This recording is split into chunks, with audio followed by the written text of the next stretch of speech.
Welcome to the Get Into Motorsport podcast, where we hear from people involved in many different areas of the sport. They're going to be telling us where it all started for them. I am Holly Bailey, a former British Rally Championship driver and team manager, and as a rally instructor of over 20 years, one of the most commonly asked questions on the experience days was, how do I get into motorsport? If you want to hear more about the people already involved in motorsport and how they got started, don't forget to subscribe to get notified of the next episode.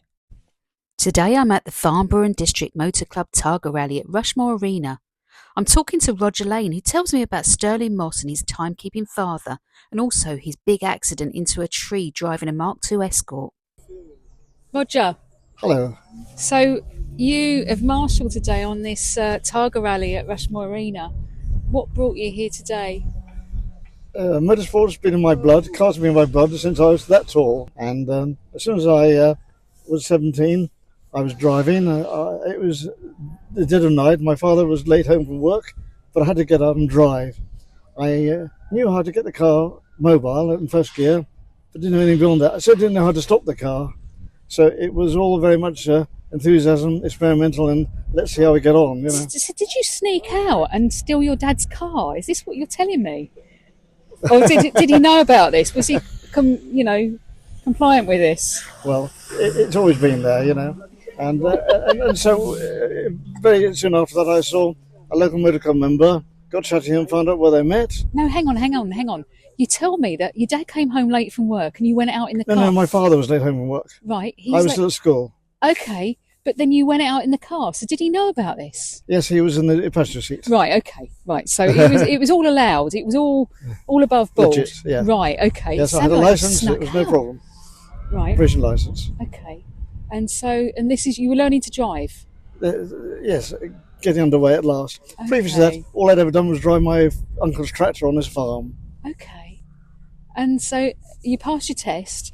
So where did motorsport start? I mean, was this something for your dad or? My father used to do a lot of timekeeping back in the 50s at Silverstone and so on. So he was a timekeeper at Silverstone.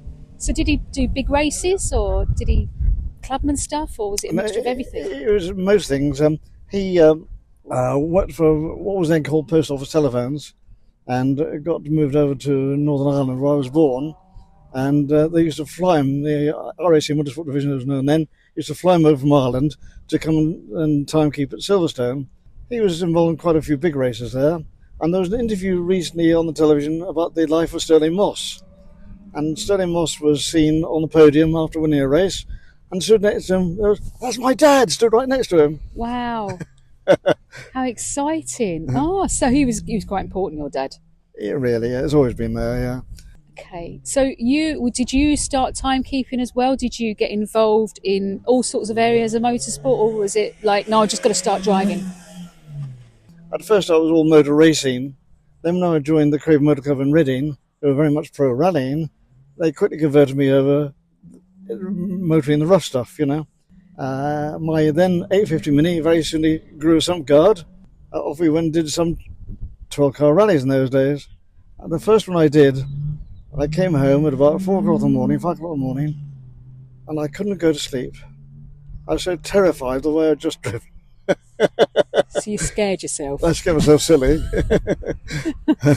Okay, so just explain, what's a 12-car? Yeah, it's a navigational rally in theory. In those days it was more like road races. For only 12 cars, for insurance issues. They're navigational primarily, and small club events really. So you joined your motor club, they put on these 12-car events, yeah. And then it's run of an evening. It's predominantly navigation, so you got you and your mate or whoever it is that sat with you, telling you where to go, what to do. Yes. How long do they last?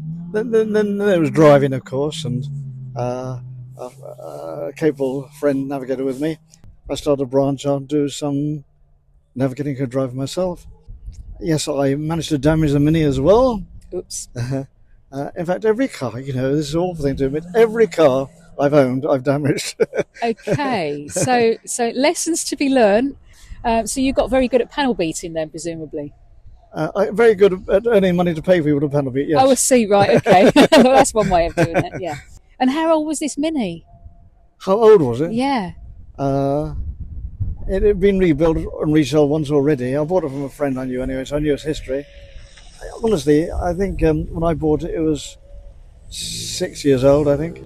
I was starting from scratch. Yeah, so how long ago was this? I mean, so if you're 6 years I was old... giving away my age, isn't it?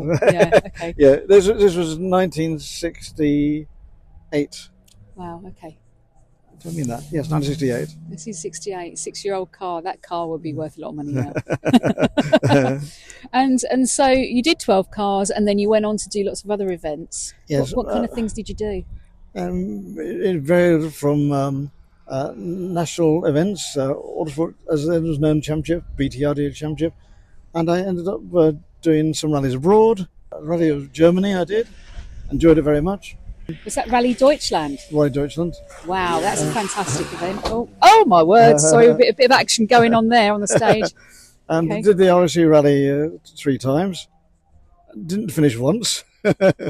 So Never not mind. so good. So did you have some very exciting sort of experiences or very scary experiences? I had many exciting experiences, very exciting ones. One very devastating one. I love the Effort Ranges. I went to Brecon Beacons in Wales. I love it. It seduces me. It's a fabulous place to go rallying. And Epping, is that where the German village is for service? Yeah. Ah, yes, I've Yeah, been there. Yes, interesting place. I had my success there, with good finishes. But on this occasion, I just bought myself a Mk2 Escort, Group 4 car, and all singing, all dancing. It was looked after very professionally those days. I wanted to go back and have a go at Epping. Unfortunately, the weather was appalling that day. I came over a blind brow and races, got 2 wheels in the grass, lost it, and the car went from one side to the other side, bigger and bigger and bigger, and eventually bang into a tree. Very few trees there, as you remember, but I found one of them. Oh wow! I'm wincing as you're saying this. Hit this tree on my door area at about 80 mile an hour. Oh, So small wonder I ended up in the hospital for 3 months. 3 months. Uh-huh. My God. So, I mean, you had a roll cage in the car, presumably. Oh my goodness me! Because of the standard to which the car was built, I'm still here today. Any less than that, I'd be dead. But Wow. It was very dramatic. I was very, very lucky because my brother, as an accountant, he did some of the work for some of the Formula 1 teams, and thus gave him access to Professor Sid Watkins. I don't know if you know the name. He was the medical man behind the Formula 1 Association, brilliant brain surgeon. I was concussed for 3 weeks, so of course they were anxious about how I would sort myself out this way. So when I was released from general recovery, I was seconded up to London Hospital, Whitechapel, under Sid Watkins, who fortunately sorted me out. It took a full year to sort me out, but it got me there. This is amazing. I mean, I don't want to paint a picture that motorsport is dangerous. I mean, it is dangerous, but yeah. I mean, this sounds quite extreme. Yeah. But the safety measures involved in motorsport now are so strict Very. that they're having to check before the event that the cars are not only roadworthy but meet every safety regulation. And we've had a lot of regulations come in since you did that and you had that accident. Yeah, a lot more. Yeah. And we owe it to ourselves to realise that they're for the good. Yes. Yeah. So that was a down time, but I've had many, many, many good times. Fabulous, fabulous times. If I lived my life again, I wouldn't do it any different. For someone that wanted to get involved, is marshalling a good thing to do? Yes. And they always say, and they're right, that if you're thinking of competing, get out there and talk to your local motor club. Go to marshalling events, see how they're approached, how they're organised. So what variety of event you prefer. You save yourself an awful lot of money if you do that, firstly. Yes, very much so. Yes, I can understand that. You can then decide which discipline is actually more for you. Yeah. What sparks the passion. Just by marshalling, Yeah. you're helping those that are already competing. You get treated very well. Don't we? We've had a lunch voucher today to make sure that we're fed and watered. And we get to see close up the action. And the good motor club, the camaraderie is terrific. Yeah. The closeness, the way you'll help each other. It really is one of the things that draws me to the sport anyway, Yeah. Thank you very much for talking to me. Not at all. Thanks for interviewing me. Thank you. Bye-bye. Bye-bye. Thank you to Roger, and thank you to you for listening. Tune in next week for some more conversations of getting into motorsport.